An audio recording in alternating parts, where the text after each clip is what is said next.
Okay, probably I will start then. It's my pleasure to welcome you on the second to last talk on the today's track of the GeeCON. And I'm very happy to see you because I'm in the venue for the 15 minutes. And because I was caught in the traffic jam in Krakow, hopefully I made it to the room. So very happy to be there. And also it's nice to see people who are still interested to see things about the AI after 2 days of very AI-driven conference, because it was already a lot of different topics, and like on every IT conference in 2025, because this is the speciality of that year and the previous. Small introduction of me. I'm Artur Skowronski. I'm head of Java Kotlin development in the Virtus Lab company. If you know Virtus Lab company, it's probably due to the fact that we are current steward of Scala. Who is using Scala? My running joke. Okay, there are some people. I'm not in Scala. However, not that many. Yeah, not that many anymore. Still, it's a very nice language. Also, I'm the editor of JVM weekly newsletter. If you like the style of this presentation, you can have more in the written form. So if you want to subscribe, please do. However, what I will be talking about today. Today I'll be talking about the AI. And whenever people are talking about the AI, they have a totally different things in their mind. So let's set the stage. Because what we want to be talking about today, we want to be talking about the using LLM to the API, Lang4j, semantic kernel, Spring AI, all the other stuff, boring. And you already know everything about it. Also, I want to be talking about the data engineering, so data collection, ingesting, cleaning, stuff like that. Also, you should not expect the model development, some MLOps, observability, etc., etc. It's not the topic of the presentation. We'll be talking about the usage and inference from existing models, and mainly about GPU programming. However, if I would state it in the title, I didn't expect anybody would come, so I got you. So that worked that way. Sorry for that. Still, I hope you will have a great time. Helicopter view. This presentation, please remember this presentation will be helicopter view. All the topics I will cover today will be just touched. However, I would like to give you a whole overview of what is already happening on the JVM space. Talking about, like I said, model inference, this presentation is like a cat, so it will fill all the necessary space. I can compress it to 50 minutes. The longest I was talking that topic, 2 hours, something like that. So it can stretch. So please, question at the end. Because I have 140 slides and just 47 minutes now, so I gotta be fast. So don't turn your back, don't look away, and don't blink, because you will be lost. Okay, so as we have introduction already made, let's go to a bit of theory. There will be just a handful of theory of the start because, like I said, everybody already knows everything about the AI. I just want to bring to the table the topic of the model inference. Because, okay, what this whole AI is all about? We have some training data. From that data, we are looking for the particular patterns. We are just transforming those patterns to the fixed amount of the parameters. And whenever we are presenting those, throwing on that set of the parameters the new data, through the process of the inference, we are doing prediction. Through the inference means, in the real world, the inference means we are just multiplying those parameters in the millions of times. So we are just multiplying matrices, doing a prediction. That's why people are saying that ML is the hallucinating, because that prediction is just prediction. It's not the fact, it's prediction. So it can be next token of text, it can be new next layer of the image, stuff like that. So the truth, this whole AI, like I said, helicopter view and various simplification, is just multiplying a lot of different matrices. We have special tools for that. For example, TensorFlow is probably the staple tool that everybody was using a few years ago and was probably the head start of the whole ML revolution in the industry. It was the most popular. Probably today, everybody is talking about LLM, so nobody's interested in TensorFlow anymore. Still, a lot of people treat themselves as researchers whenever they are using that special tool. So it's very important to remember about it. However, this is not the only one. We also have Keras, we have scikit-learn, PyTorch, TensorFlow. Each of those has its own model format. They are different ones. Why they are different? We'll touch the topic during the presentation. However, having the different models formats, they have something in common. What in common they have? Oh, machine learning. Okay, we have a clever one. Smart. Apart of that, they are all written in Python. So let's start. As I said, it will be a very quick presentation. Let's have the first idea we can have. OK, if all those tools are written in Python, everybody is using Python in that space, maybe we can do a shortcut. If we want to do model inference on the JVM, let's simply use Python. And use Python inference tooling libraries with the JVM. And we will try to do that. Maybe the first idea we can come up with is GraalVM. Because GraalVM is a project probably most of you have heard about. Who haven't heard about the GraalVM? OK, so Alina is doing a very good job. So GraalVM is the special kind of the JDK that allow you to build faster, smaller, linear application using the ahead-of-time native image compilation. That's what everybody have in their minds whenever hearing the GraalVM. Yeah, I'm right? However, that's not the original idea behind the project. It was very interesting because everything started with one VM to rule them all paper. And apart of being very clever, Lord of the Rings reference, love it, there was quite clever idea behind it and quite a nice piece of engineering. Because, to tell what original idea and what GraalVM truly is, we need to start to define what are the JVM languages. Because JVM is a platform that allows you to have more than one language. If there's Java, Java is transpiled to the bytecode. Bytecode is run on the JVM. However, you can have different languages on the JVM as well, because you have Kotlin, you have Scala, you have Groovy, you have Ceylon, you have Java, you have all the other, you have Clojure, or the other languages. And they are quite kind of syntax sugar over JVM. I know Scala people do not like when I'm calling their language syntax sugar. However, it is what it is. Yeah. So on the JVM, we can have multiple languages. GraalVM is holy grail of the virtual machines. Virtual machine that goal is to be able to run all languages. Both static, both standard JVM ones like Java, but also dynamic ones like, for example, Ruby, Python. It can run as a replacement of the OpenJDK. It can run as the runtime for the JavaScript. It's run in Oracle database to run JavaScript trigger functions for the queries. That's abomination. Also in MySQL, it allows you to to build the native application as well. And all that, those dynamic languages, because that's what's interesting for us today, it's coming from the self-optimization AST interpreter project, known as a truffle. And we are not going to go through the whole paper. There are separate presentations for that. However, I will explain you why it's a very interesting piece of the technology. Why truffle, so framework for writing languages for the GraalVM, is interesting. Because whenever we are running the application on the GraalVM, we have not standard JIT compiler, but Graal compiler. That's a separate topic probably. However, they have own JIT compiler. And on the top level of the JIT compiler, you are able to run the whole language interpreter. Thus, in practice, that means you are able to download from the Maven repository the whole runtime of language. And you have specific particular dependency for GraalPy, for GraalJS, so JavaScript implementation, Ruby, Expresso. Expresso is Java on Java, very interesting topic. However, out of scope of this presentation. And in practice, it runs like that. So we are having the string with a piece of the Python code, and that Python code is executed. As you see, you are able to, this way you are able to have interoperability between all those languages. So, like the old evil of the JavaScript, but done better, of course. However, OK, so if we are able to run the piece of Python code, we can call it done. Yeah, it's done. We don't need any special tools for the JVM if everything is written in Python. That's not exactly the case. Why? Because the truth is, with that Python, this is all the scam.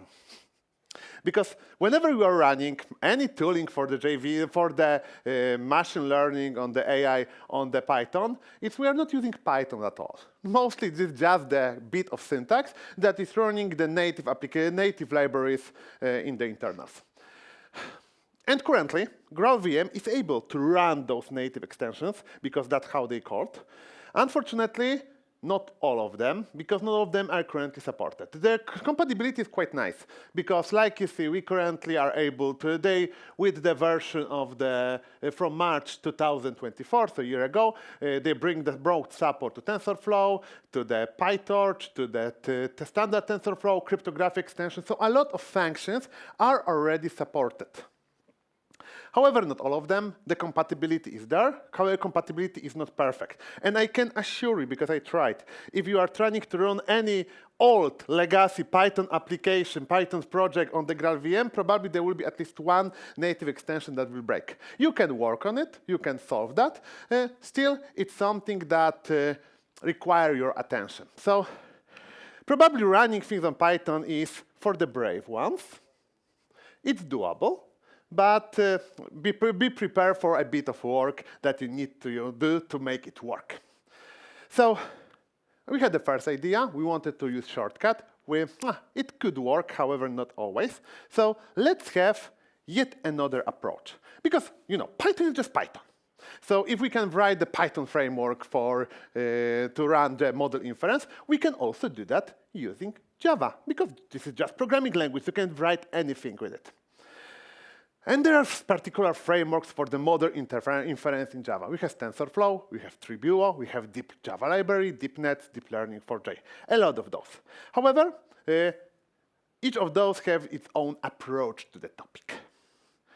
So wouldn't it be good to have the one universal standard, just to be able to run the same, whenever we are using particular application we are using, library we are using, dependency we are using, we'll have the same API. Everybody probably have seen that little joke. It's already something well known in the IT industry. However, in Java, for most of the time it worked. So it is a bit different cup of tea. Because in Java we had standards, and with Java we had standards for all the since ages. Because just take a look on that. We have JPA, Java Persistent API. We have multiple implementations, Hibernate, Eclipse Link, OpenJPA. We have JDBC, so Java Database Connectivity, PostgreSQL, MySQL, Oracle Database. JAX-RS, JARC, REST Easy, Apache CXF, Servlet API, also multiple implementation. So for ages, we did that in Java. We had standards that can be implemented by multiple different language libraries.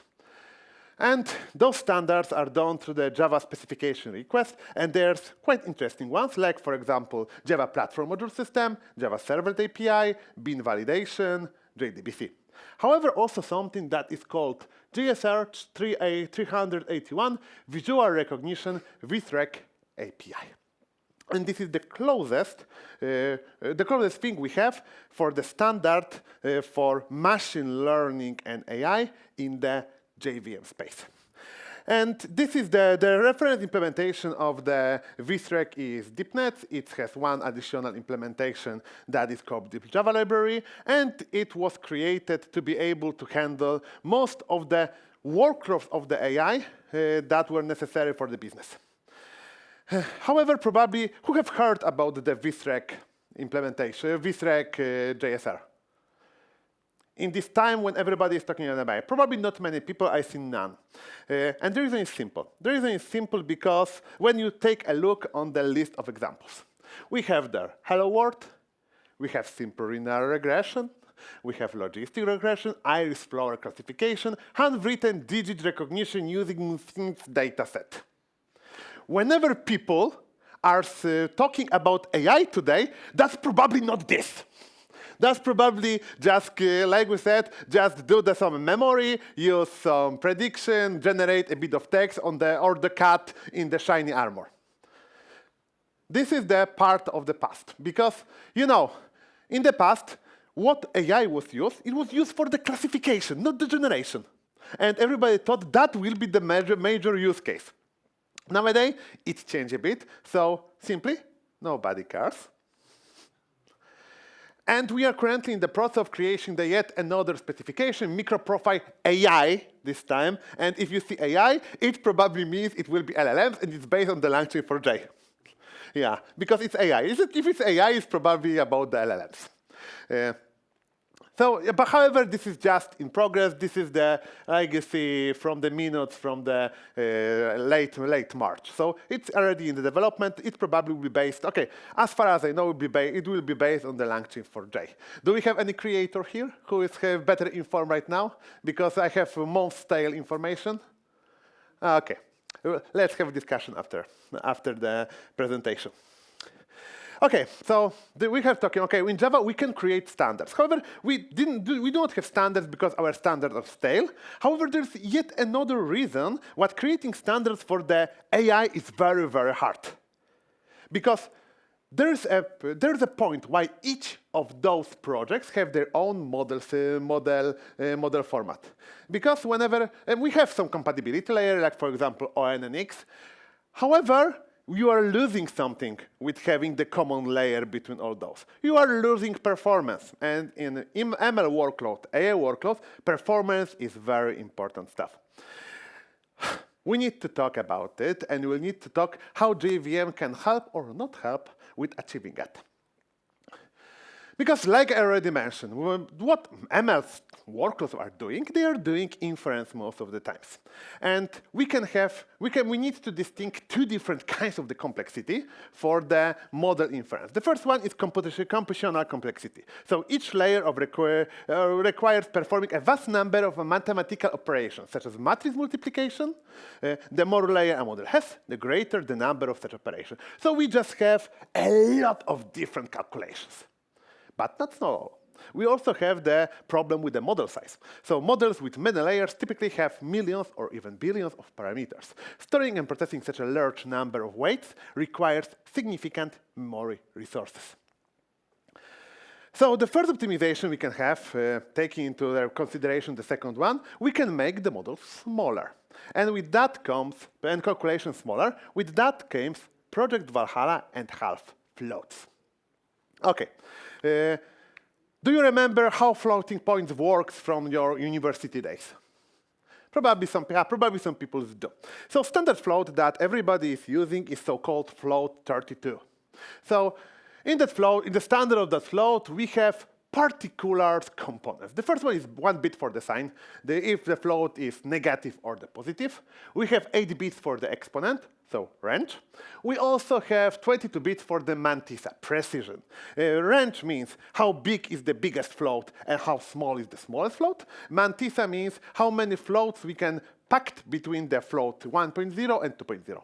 So how many distinct values we can have there. Float 16, or so-called half floats, they are coming with a smaller range. So the biggest and smallest floats are respectively smaller and bigger. Also, mantissa is smaller. So the precision is lesser. The less number can be packed between 1 and 2. And those are coming. This is a data structure that is coming currently with the Project Valhalla. Project Valhalla will bring half floats. This is the list of the PRs from the September 2024. So from the last year, they are currently merged. Project Valhalla will bring the support for the half floats and will standardize them on the virtual machine. Because as you probably can imagine, writing such a data structure is not very hard. However, it's not currently in the JVM, on the JDK. So everybody would just create their own version of the float points that would be not compatible with each other. Yeah, so this is something that was coming with Project Valhalla. However, and this is important, having lesser use of memory and lesser size of different models is not the silver bullet.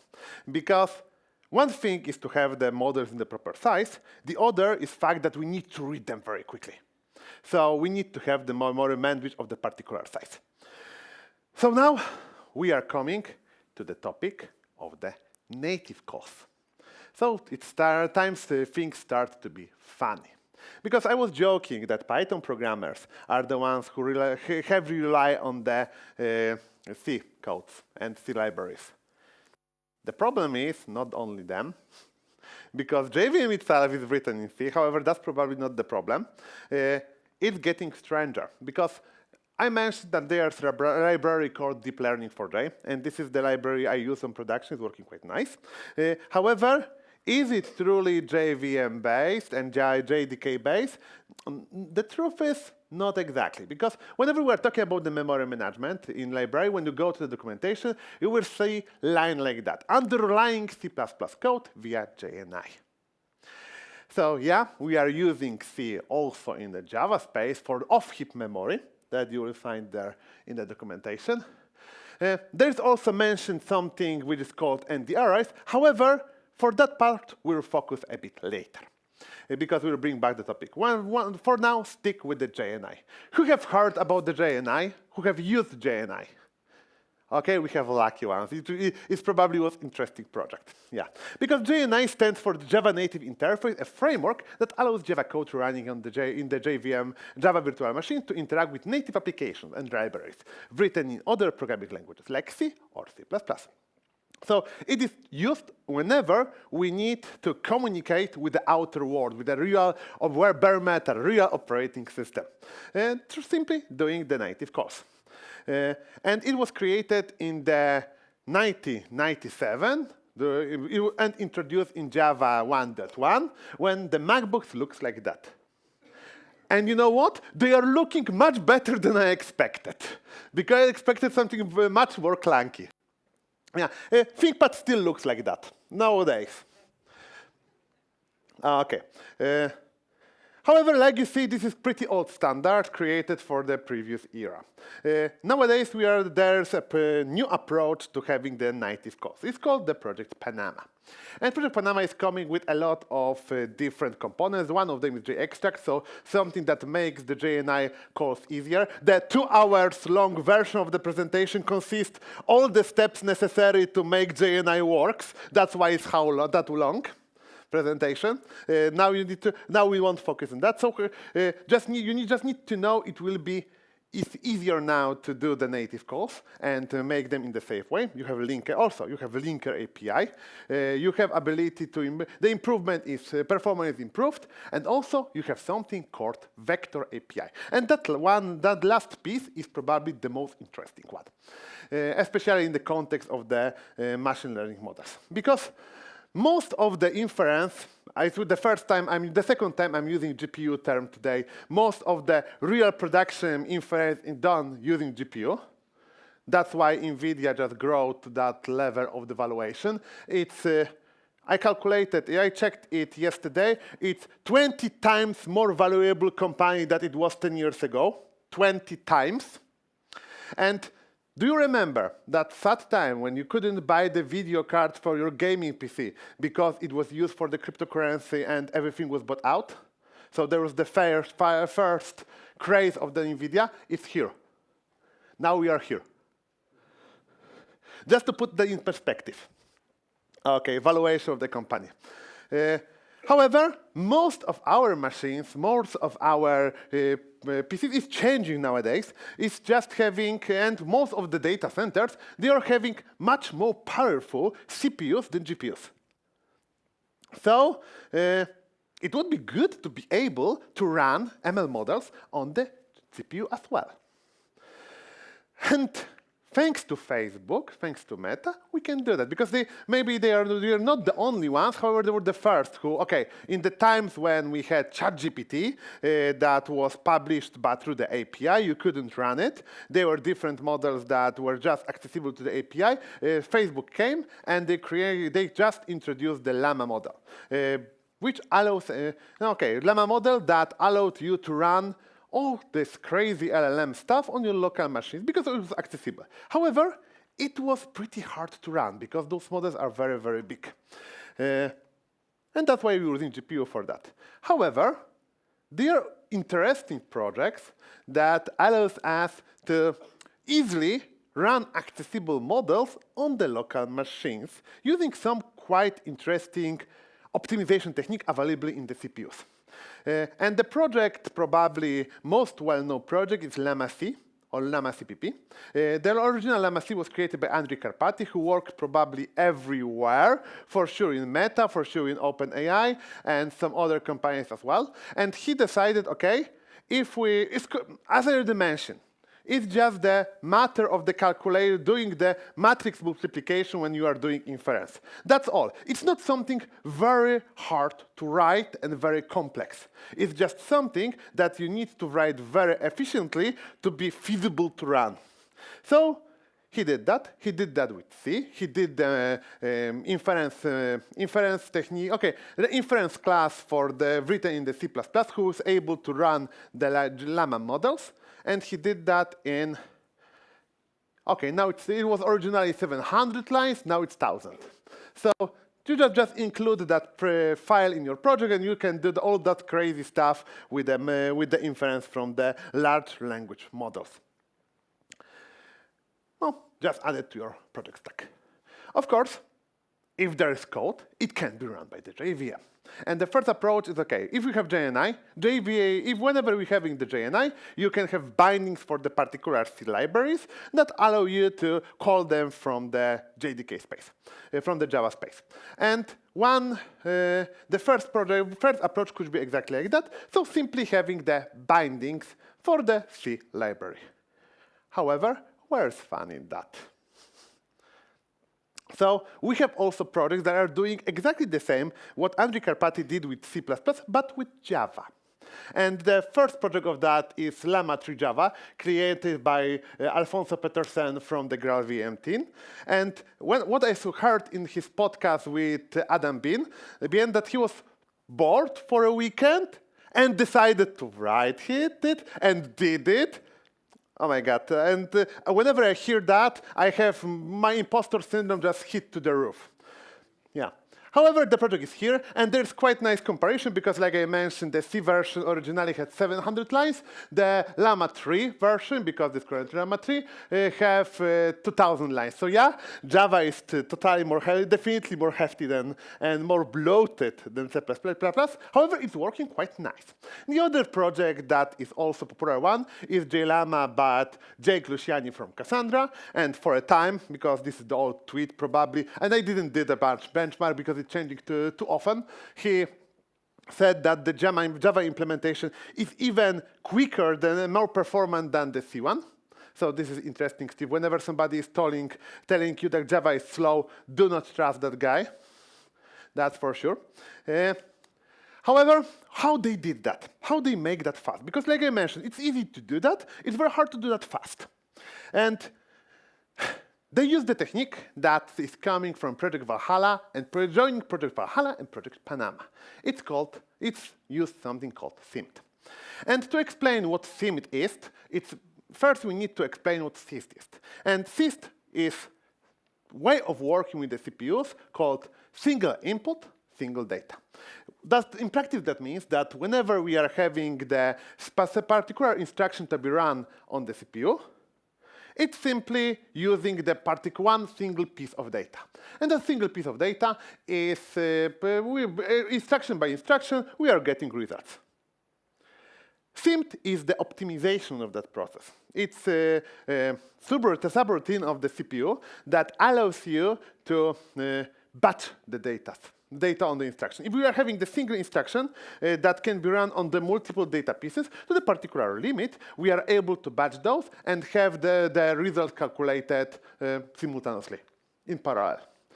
And JIT and JVM is using that for ages. Because I don't know if you heard about the auto-vectorization process that JIT is doing.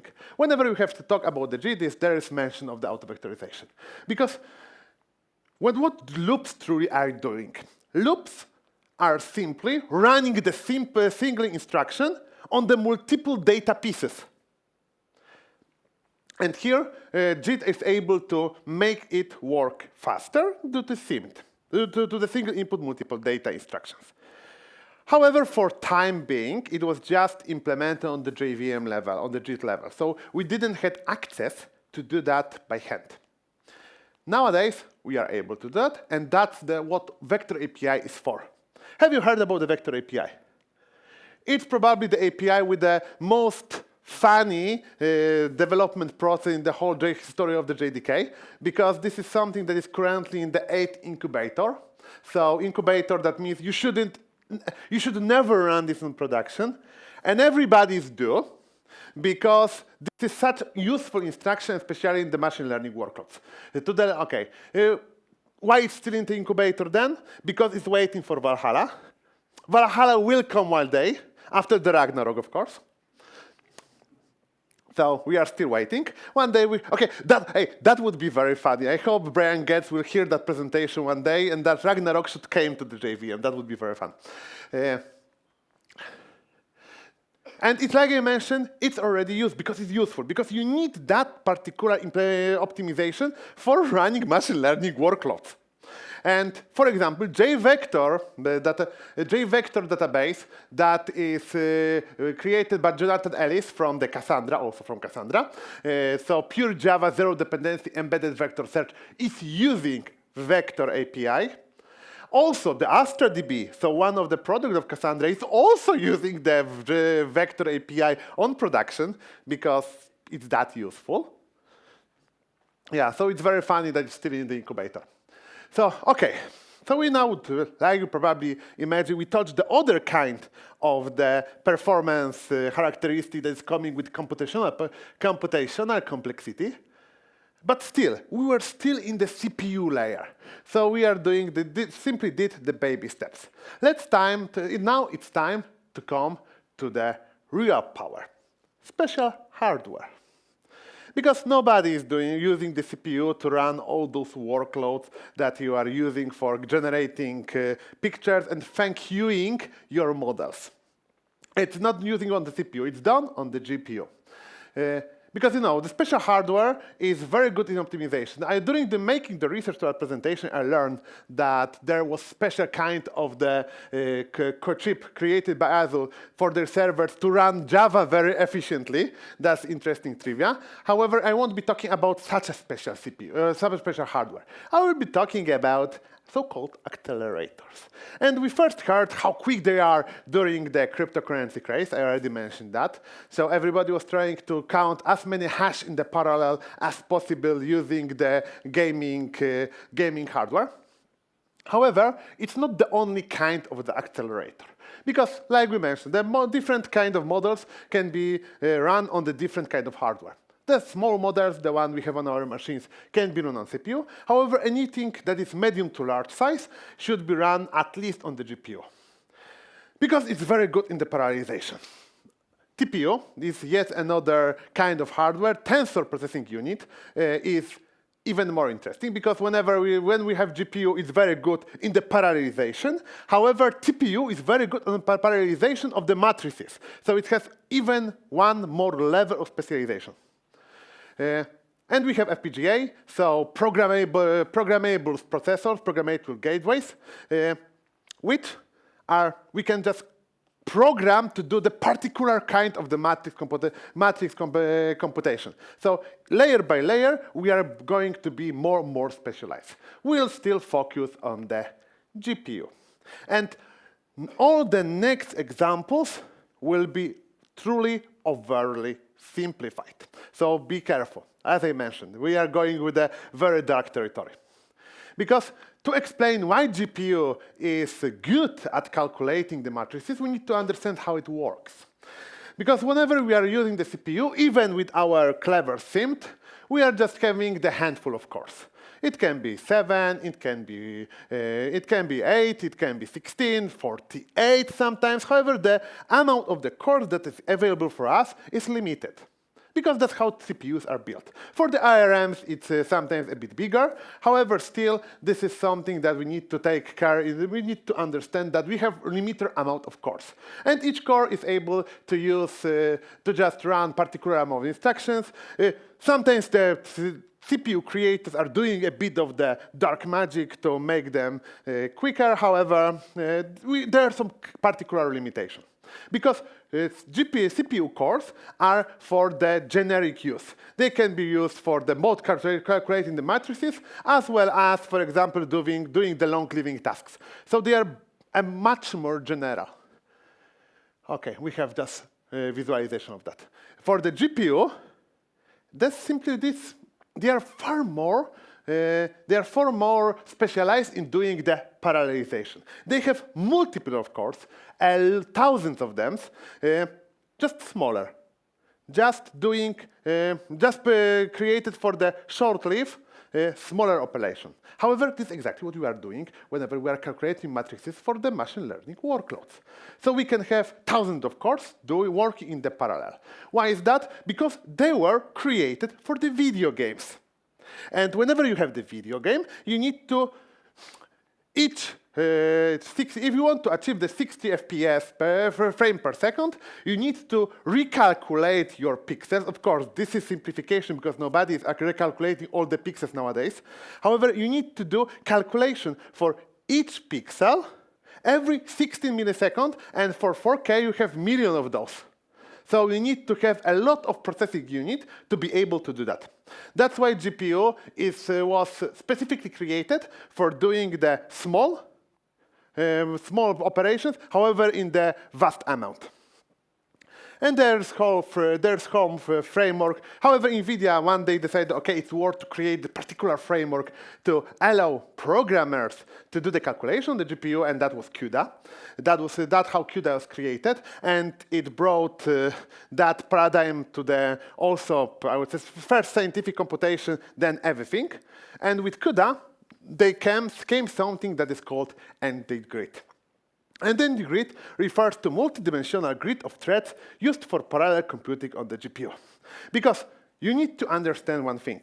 The one thing is, okay, we can do a lot of the parallel processing. However, we need to fit our hardware with that data.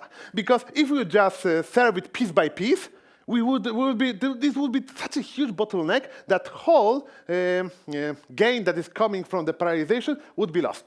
So CUDA was proposed the special grid that can be, it's ND grid because it can be 1D, 2D, 3D, because it was for video game, originally for the video games, that allow us to do computation on the massed amount of different data pieces.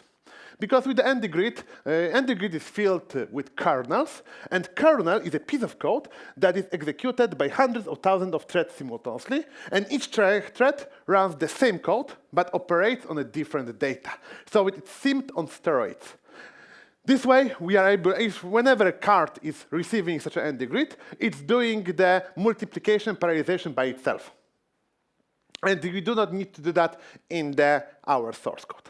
So, for ages, there were different approaches how to represent ND grid in the Java code. Because if we'll just provide it, like I said, piece by piece, the whole gain from the GPU would be lost.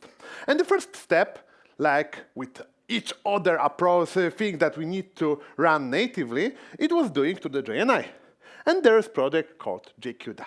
JCUDA is simply wrapper, okay, maybe not simple because it's quite complex project. However, it's a wrapper over the standard CUDA interface. And how do you provide the code to be run on the CUDA cores? Like that, like a string. The very messy, very complex string.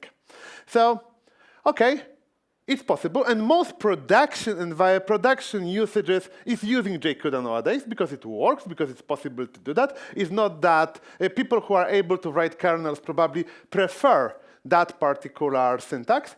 However, maybe we can go more native with that for Java, and there were different approaches to that. The first one was, okay, if we have kernels represented in C, or C-like dialect, we can represent kernels in Java as well. And the first approaches were Aparapi and root beer.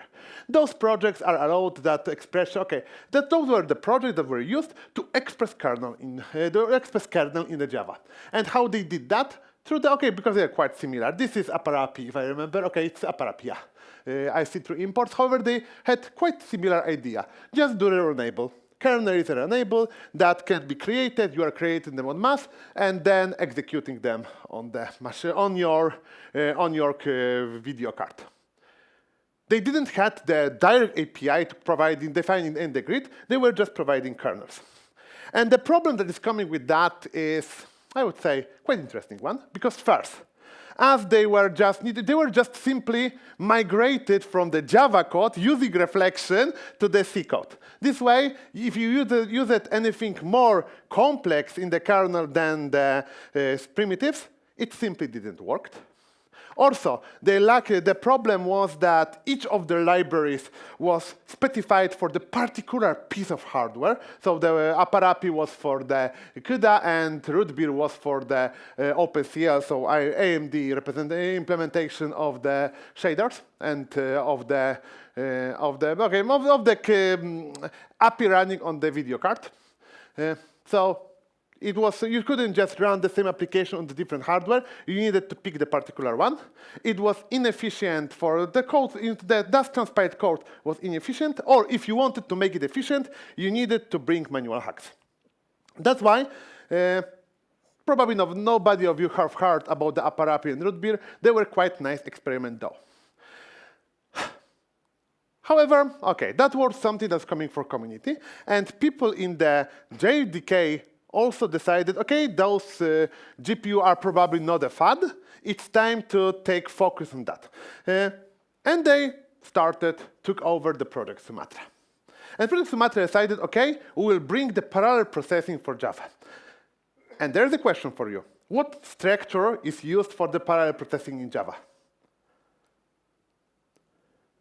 Stream parallel.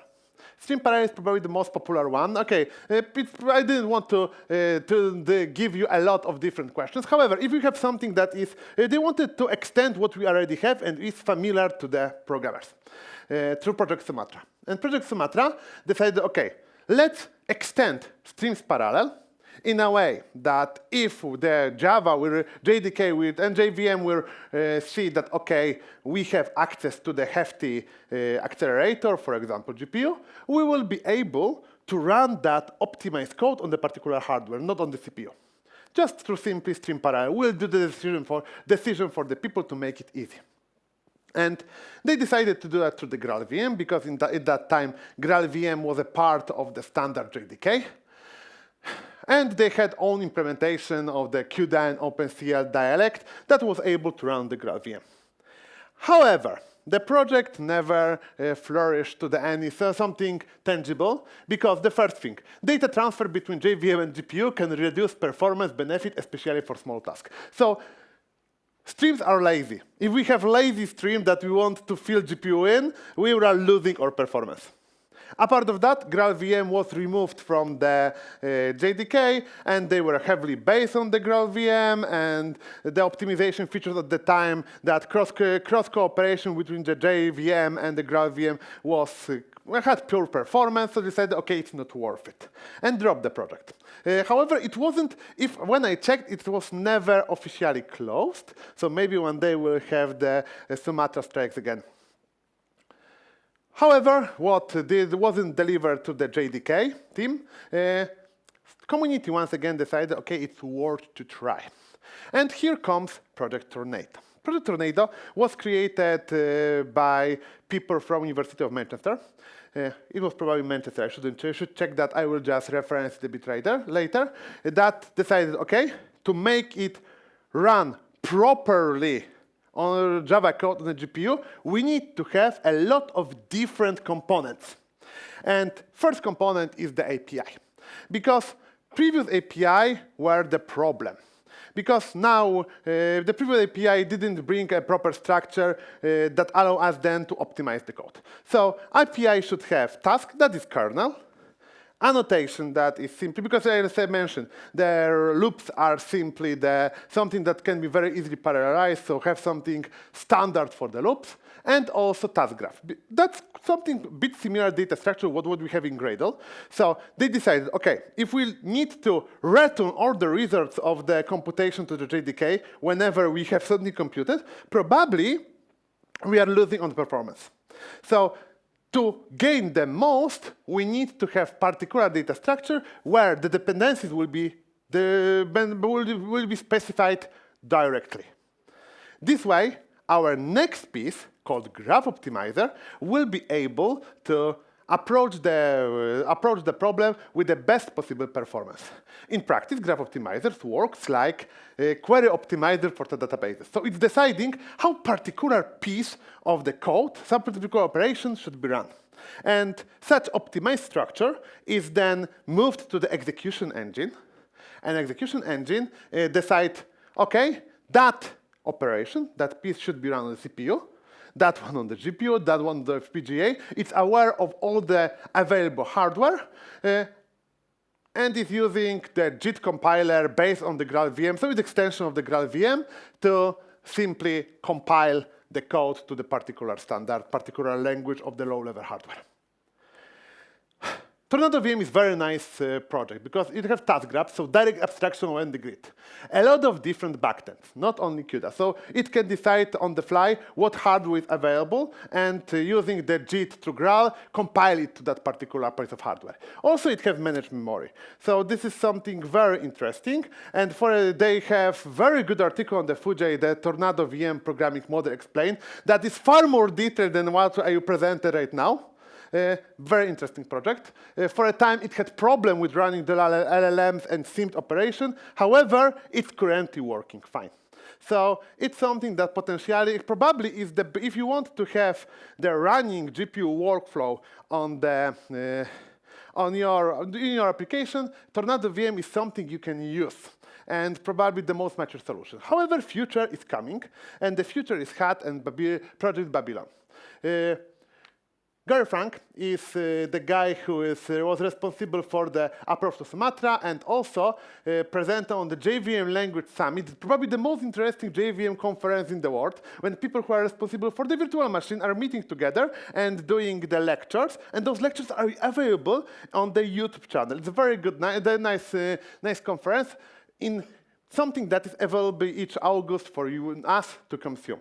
And he created the lecture, Java and GPU, are we there, nearly there yet? Because he got the impression that most of the pieces are there.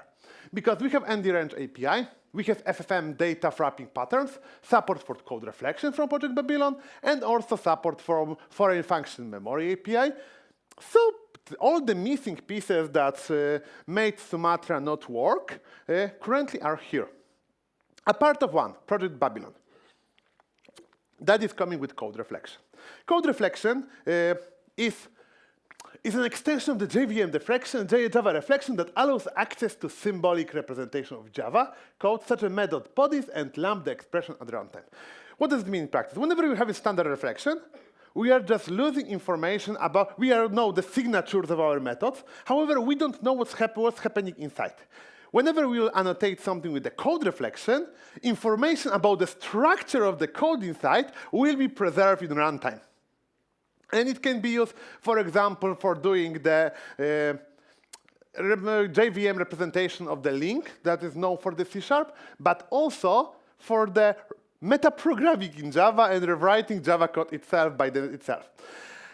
Because it brings in something as code models, which is representation by Paul Santos, which is representation of Java code available in Java. And code models are something in between abstract syntax tree and bytecode. They are not having the type planning that bytecode have. However, they are not that complex like abstract syntax tree. And code models preserve all information about the types and structures. So we can simply traverse of the body of our methods. This way, Java is able to rewrite that pieces that can be run on the hardware that are available in the runtime. Probably the most interesting implementation of the Babylon right now is rewriting of the Triton programming language, the language that was created to be used on the GPU by the OpenAI. And Paul Santos already did a basic rewriting of this language running on the Project Babylon. This is something that is the missing piece for our OpenJDK to be able to run GPU workloads. Like I mentioned here, we have the Babylon will be here to rewrite the code. Panama will be there to handle off-heap memory. We are close to that. Unfortunately, since the original announcement, we just have one update during the JVM Language Summit in 2024, and it was just the iterative one. So this is not something that is already available. Okay, we are concluding we are concluding now. So let's have a quick wrap-up. What we have and what we touched. Okay, Panama and Valhalla themed. It's probably crazy to say, however, we are ready to go because everybody is using that. If Cassandra can use that, you can too. Valhalla and half float. Probably this is something that we will need to wait a bit more. GraalPy, if you want to like dangerously, so you can run with it to run. JCUDA, veteran, this is something very stable, probably not very useful. No, this is useful for the regular programmer, however, something very stable. Sumatra, what is that may never die. Like I mentioned, it was never officially closed. TornadoVM, almost there. Probably is a very complex project, however, something we can use. Tornado and Valhalla and Babylon, it's the future. I hope you like it. I am out of my time. I hope it was a fun presentation. However, I would like to leave you with one last idea. Probably, still, with all that have nice Java technology, the easiest approach is to simply have the Python code and wrap in the fast API and run the API. Sorry for that. Still, if you want to experiment, all the pieces probably will be there in the future. Thank you very much. And I don't know if I have time for questions. There is one question, so. There is one question. Let's go with that. Okay. What do you think about DGEX Spark? Oh my God, the truth is, never heard about it. Let me check. This is one of the dialect of the. This is the supercomputer that can be run to run the Java. Okay, code completion and ML auditing companies. I think for some because DGX Spark is a computer that allows you to have the very fast inference in your data center.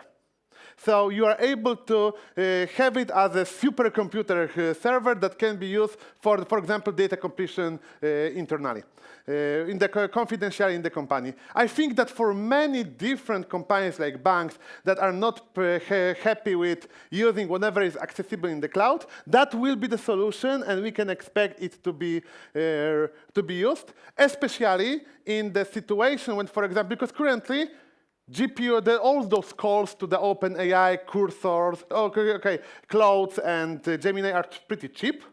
Unfortunately, I do not expect that to stick in the future. So maybe investing in hardware will be the good idea because the first dose is always cheap. Yeah. So thank you. Thank you very much.